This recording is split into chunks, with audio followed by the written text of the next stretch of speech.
আসসালামু আলাইকুম।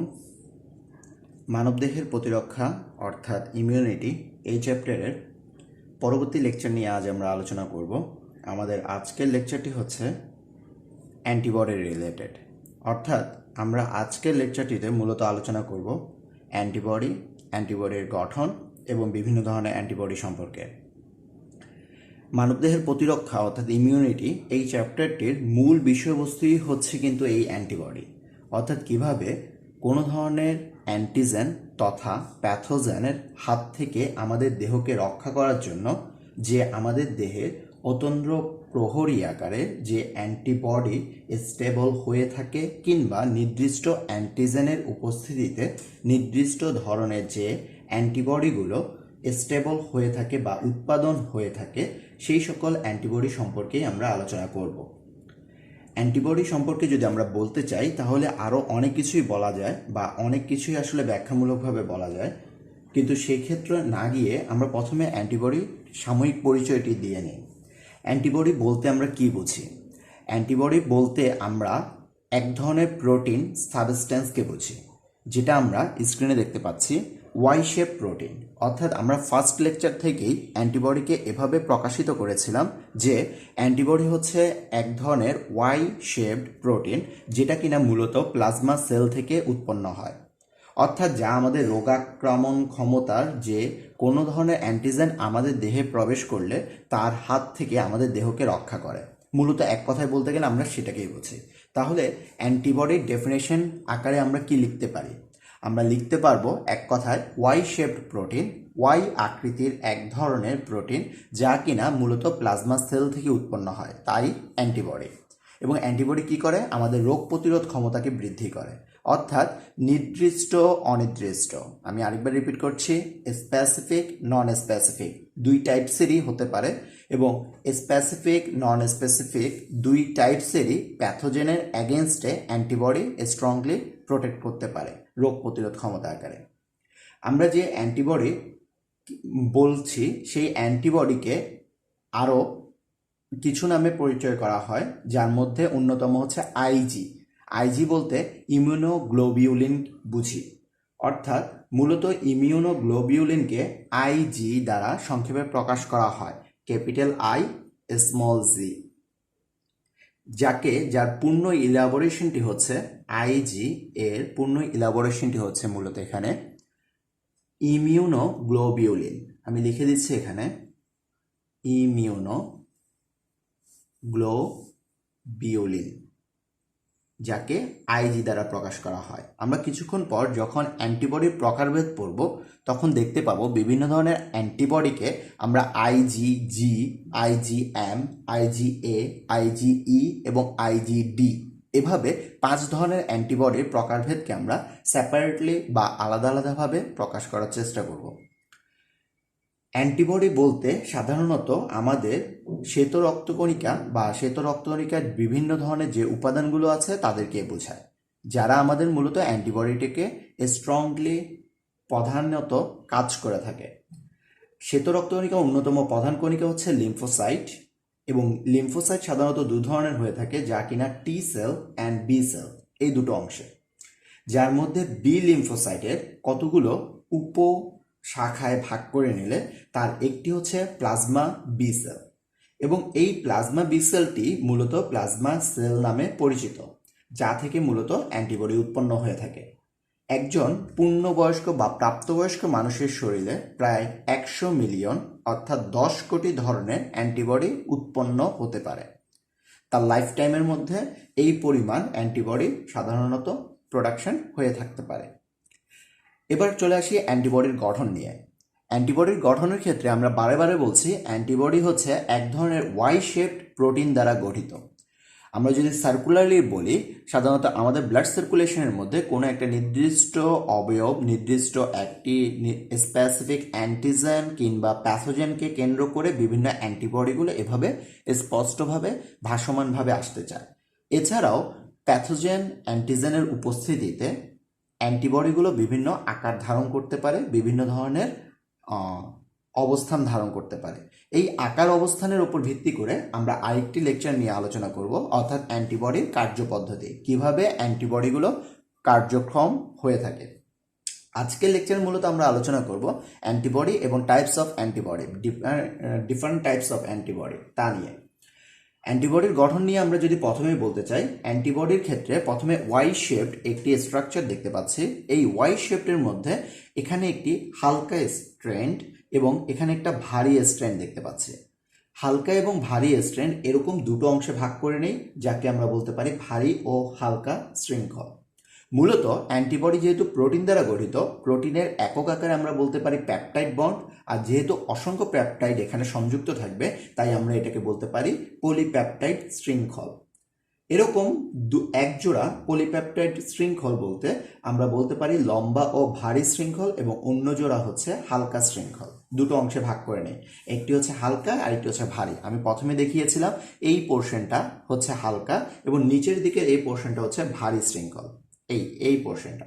ওকে, এরপরের অংশটা নিয়ে যদি আমরা বলি, এখানে অনেক কিছু মেজারমেন্ট আছে আণবিক ওজন আকারে, কেডি এককে প্রকাশ করা হয়েছে, অর্থাৎ কিলো ডাল্টন আকারে। রেঞ্জগুলো একটু ধরে নেবে, যেটা আমরা বলছি ভারী আকারে হচ্ছে 50 থেকে 70 কিলো ডাল্টন এবং হালকা আকারে হচ্ছে 23 কিলো ডাল্টন, এরকম কিছু অংশ আছে। আচ্ছা, এরপরের অংশটা হচ্ছে ডাইসালফাইড বন্ড। ডাইসালফাইড বন্ড বলতে আমরা বুঝি এই যে দুটো স্ট্র্যান্ড দেখতে পাচ্ছি পাশাপাশি, অথবা এখানকার মধ্যকার যে স্ট্র্যান্ডগুলো দেখতে পাচ্ছি তাদের মাঝখানে এক ধরনের বন্ড দ্বারা তারা সংযুক্ত থাকে, বন্ধনী দ্বারা, এবং এই বন্ধনীগুলো অবশ্যই সালফার রিলেটেড, সালফার মলিকুল দ্বারা। এই সালফার মলিকুল দ্বারা বন্ডগুলো সংযুক্ত হওয়ার কারণে এদেরকে আমরা বলি ডাইসালফাইড বন্ড। তাহলে প্রত্যেকটি অ্যান্টিবডিতে মূলত 3টি অন্তঃশৃঙ্খল বা আন্তঃশৃঙ্খল ডাইসালফাইড বন্ড থাকে।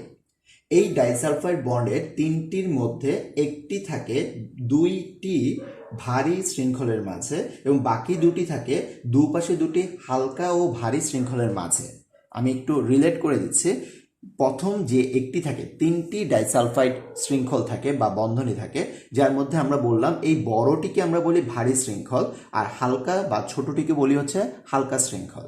এই ভারীর মাঝখানে, অর্থাৎ দুটো বড় স্ট্র্যান্ডের মাঝখানে একটা ডাইসালফাইড বন্ড থাকবে, এই ভারীর সাথে হালকার মাঝখানে একটা ডাইসালফাইড, এই ভারীর সাথে হালকার মাঝখানে আরেকটি ডাইসালফাইড, অর্থাৎ টোটাল আমার বন্ডের সংখ্যা দ্বারা এখানে একটি অর্থাৎ 1 2 3টি ডাইসালফাইড বন্ড এর মধ্যকার সংযুক্তি দ্বারায়।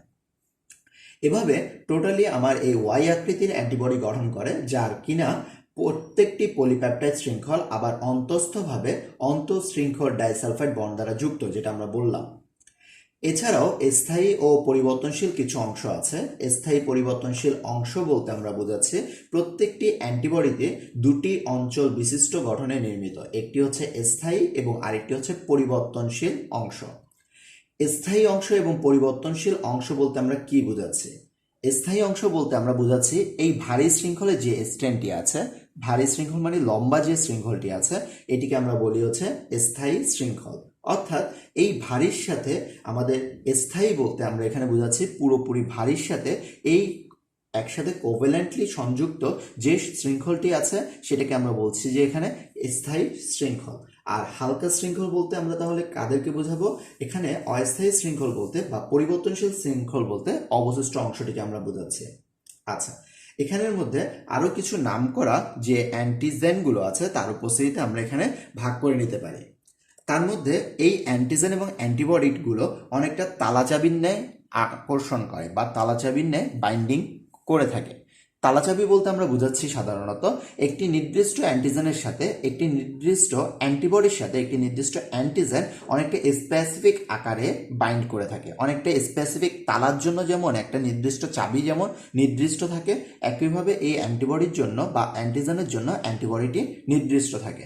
আর এই নির্দিষ্ট স্থানে যেখানে গিয়ে অ্যান্টিজেন অ্যান্টিবডির সাথে বাইন্ড করবে, এই বাইন্ডিং স্থানটিকে আমরা বলি প্যারাটফ। অর্থাৎ এই প্যারাটফ স্থানে অ্যান্টিজেন অ্যান্টিবডির সাথে সংযুক্ত হবে, যা কিনা অস্থায়ী শৃঙ্খলের মধ্যেই হয়ে থাকে। এর মধ্যে একটি নির্দিষ্ট অঞ্চল আছে যেটাকে আমরা কবজা অঞ্চল বলি। এই কবজা অঞ্চল হচ্ছে অ্যান্টিবডির সেই অংশটা যেখান থেকে দুটো অংশে ভাগ হয়ে যায়, অনেকটা আমাদের কবজির মতো। অর্থাৎ হচ্ছে এখানের মধ্যে কবজা বলতে আমরা সেই স্থানটিকে বোঝাচ্ছি যার থেকে অ্যান্টিবডিটি দুটো অংশে ভাগ হয়ে যায়, প্রধান একটা শৃঙ্খল দুটো অংশে ভাগ হয়ে গেল। আচ্ছা, এই হচ্ছে মূলত অ্যান্টিবডির গঠন। এবং অ্যান্টিবডির ক্ষেত্রে আমাদের প্রথমে যে জিনিসটা বলতে হয়, এদের রিকম্বিনেশনের যে অংশগুলো আছে এদেরকে VDJ রিকম্বিনেশন বলা হয়। অর্থাৎ V for variable, D for diversity and J for joining subchain. এই তত্ত্ব অনুসারে প্রায় মানুষের দেহে 100 মিলিয়ন অর্থাৎ 10 কোটি ধরনের অ্যান্টিবডি উৎপন্ন হতে পারে, যা জীবদ্দশায় 10 কোটি অ্যান্টিজেন দেহে প্রবেশ করবে বা করতে পারে তা অকল্পনীয়, যদি আমরা অ্যান্টিজেনের ভিত্তিতে বলি। অর্থাৎ আমাদের অ্যান্টিবডির সংখ্যা এতটাই বেশি যে এই পরিমাণ অ্যান্টিজেন আমাদের দেহে যে প্রবেশ করবে তা কিন্তু খুব একটা চিন্তা করে আমরা নিতে পারবো না, বা আমরা সামগ্রিকভাবে এভাবে ধরে নিতে পারি না যে এই পরিমাণ অ্যান্টিজেনও আমাদের দেহে প্রবেশযোগ্য। ওকে, এরপরের অংশটা হচ্ছে এখন আমরা আলোচনা করব মূলত অ্যান্টিবডির প্রকারভেদ নিয়ে।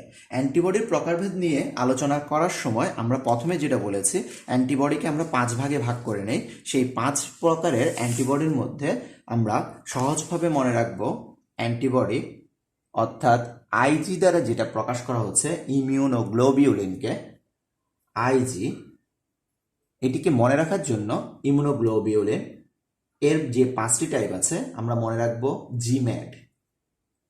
জিম্যাড, আমরা বলি না মেড ইন জার্মানি, এই টাইপের জিম্যাড মনে রাখবো। অর্থাৎ আইজিজি, আইজিএম, আইজিএ, আইজিডি এবং আইজিই, এই 5টা ভাগে আমাদের অ্যান্টিবডিগুলোকে আমরা ভাগ করে নেই। আমরা বেশ কিছু অ্যান্টিবডির ছবি বা চিত্র দেখানোর চেষ্টা করেছি এখানে, যেগুলো আমাদের মার্কিং করা অনেক বেশি পরিমাণে হাইলাইটেড। তার মধ্যে হচ্ছে আইজিএ, আইজিএম, আইজিজি এর অনেকগুলো টাইপ আছে, যার মধ্যে এটা IgG3 অথবা আইজিডি এবং আইজিই। অর্থাৎ আমার এখানে আমরা যে টাইপগুলো নিয়ে আলোচনা করছিলাম সেই অংশগুলো নিয়ে সবগুলো নিয়ে বলেছি। অর্থাৎ জিমেড, ইমিউনোগ্লোবিউলিন, আইজি প্রত্যেকের নামের সাথে থাকবে আইজি ফর ইমিউনোগ্লোবিউলিন, এবং আইজির এই টাইপটা হচ্ছে আইজিজি, আইজিএম, আইজিএ, আইজিডি এবং আইজিই। এই 5 ভাগে আমার এই টোটাল ইমিউনোগ্লোবিউলিন অর্থাৎ অ্যান্টিবডিকে ভাগ করা হয়েছে। এছাড়াও তাদেরকে কিছু চিহ্ন দ্বারাও নামান্বিত করা হয়, এগুলো আমাদের একটু দেখতে হবে।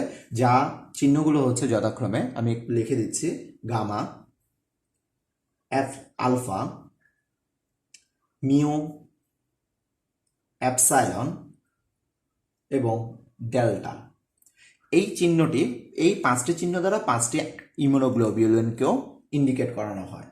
তাহলে আমাদের এই 5টি শৃঙ্খল অর্থাৎ 5 ধরনের যে ইমিউনোগ্লোবিউলিনগুলো আছে সেই সকল টাইপগুলো এবং তাদের এই সকল ল্যাটিন নামগুলো, আমাদের ল্যাটিন অক্ষর দ্বারা যে প্রকাশক মাধ্যমগুলো আছে সেগুলো আমাদের একটু দেখে রাখতে হবে। ওকে, তাহলে আমরা এখন টাইপগুলো নিয়ে একটু আলোচনা করি। প্রথমে যেটা নিয়ে আলোচনা করব সেটা হচ্ছে আইজিজি। আইজিজি এর অনেকগুলো টাইপ 1, 2, 3 এভাবে নাম্বারিং আছে, যার মধ্যে IG3টাই আমরা এখানে মার্কিং করলাম। আইজিজি এর ক্ষেত্রে IG3 এই জিনিসটা মার্কিং করলাম বায়োকেমিক্যাল স্ট্রেন্থ আকারে। আমাদের দেহের প্রায় 75% অ্যান্টিবডি হচ্ছে আইজিজি ধরনের। এটি বিদ্যমান হচ্ছে রক্ত লসিকা কিংবা যে কোনো ধরনের লিকুইডিফাইং এজেন্টের মধ্যে। আইজিজি হচ্ছে একমাত্র অ্যান্টিবডি যা গর্ভাবস্থায় অমরা অর্থাৎ প্লাসেন্টা অতিক্রম করে মায়ের অর্জিত অ্যাডাপটিভ প্রতিরক্ষাকে ভ্রূণদেহে বাহিত করে। তাহলে এটাই হচ্ছে একমাত্র অ্যান্টিবডি যেটা কিনা মায়ের থেকে সন্তানের কাছে আসে। ডেফিনেটলি অন্যান্য অ্যান্টিবডিগুলো আসে, কিন্তু পার্থক্যটা হচ্ছে এটি হচ্ছে মায়ের দেহ থেকে অর্জিত প্রতিরক্ষা, অর্থাৎ মায়ের অ্যাডাপটিভ ইমিউনিটি। নর্মালি আমাদের যে ইমিউনিটিগুলো আসে সেগুলো হচ্ছে ইনার্ট ইমিউনিটি অর্থাৎ সহজাত প্রতিরক্ষা, কিন্তু এই ক্ষেত্রে আমাদের মায়ের শরীর থেকে মায়ের অর্জিত অর্থাৎ মায়ের অ্যাডাপটিভ ইমিউনিটি ভ্রূণদেহে বাহিত হচ্ছে, এবং সেই টাইপটা হচ্ছে আইজিজি। এবং যত ধরনের অ্যান্টিবডি আছে আমাদের দেহে বিদ্যমান এই অ্যান্টিবডিগুলোর মধ্যে সবচেয়ে বেশি পরিমাণে আছে হচ্ছে আইজিজি, 75%। ওকে, এরপরের অংশটা হচ্ছে আইজিএম। আইজিএম এই অ্যান্টিবডি টাইপের মধ্যে যদি আমরা দেখি তাহলে এই ক্ষেত্রে আমরা বলতে পারি আইজিএম এর পার্সেন্টেজ হচ্ছে 5 to 10%। অর্থাৎ এটি মূলত এবিও ব্লাড গ্রুপের রক্তকণিকার অ্যান্টিবডি বলা হয়, যা কিনা রক্ত এবং লসিকায় থাকে। সাধারণত আমাদের কিছু স্পেসিফিক ব্যাকটেরিয়া এবং ভাইরাসের বিরুদ্ধে এটা স্পেসিফিকভাবে আইজিজি এবং আইজিএম একসাথে কাজ করে। দুইটা কম্বাইন্ডলি। এরপরের অংশটা হচ্ছে আইজিএ অর্থাৎ ইমিউনোগ্লোবিউলিন এ। এটি অল অ্যাবাউট 15% মতো থাকে টোটাল অ্যান্টিবডির মধ্যে, যা কিনা মিউকাস ঝিল্লিতে আবৃত এবং এটি মূলত পরিপাক শ্বসনতন্ত্রে বিস্তৃত এবং অণুজীব এবং বিভিন্ন ধরনের অণুকণাকে প্রশমিত করে, যা কিনা দেখা যায় কি মায়ের বুকের দুধে সাধারণত থাকে এই আইজিএ ধরনের অ্যান্টিবডি, এবং যা কিনা বাচ্চার দেহে মায়ের বুকের দুধ খাওয়ানোর সময় বাচ্চা দেহে স্থানান্তরিত হতে পারে। আচ্ছা, এরপরের অংশটা অর্থাৎ আইজিডি ইমিউনোগ্লোবিউলিন ডি। এটি যদি বলি, এটির সংখ্যা হচ্ছে ইমিউনোগ্লোবিউলিন ডি। এটির স্ট্রাকচার আকারে যদি আমরা বলি, এটার পরিমাণ টোটাল অ্যান্টিবডির মধ্যে লেস দ্যান 1% অর্থাৎ 1%-এর চেয়েও কম, যা কিনা মূলত অ্যাজ ইউজুয়াল রক্তের মধ্যে সব ধরনের অ্যান্টিবডি বিরাজমান। তাই আমরা বলতে পারি রক্তলসিকা কিংবা লিম্ফোসাইটের বি কোষে সাধারণত আইজিজি পাওয়া যায়। কারো কারো ক্ষেত্রে দেখা যায় আইজিজি এর সাথে আইজিডি এবং বি কোষকেও সক্রিয়করণে ভূমিকা পালন করে, অর্থাৎ আমরা কেউ কারো ধারণার মতে আমরা বলতে পারি যে আইজিডি বি সেলকেও সক্রিয়করণে সহায়তা করতে পারে। আচ্ছা, লাস্ট অফ অল সবকিছু মিলা আমরা লাস্টে বলতে পারি ইমিউনোগ্লোবিউলিন ই অর্থাৎ আইজিই।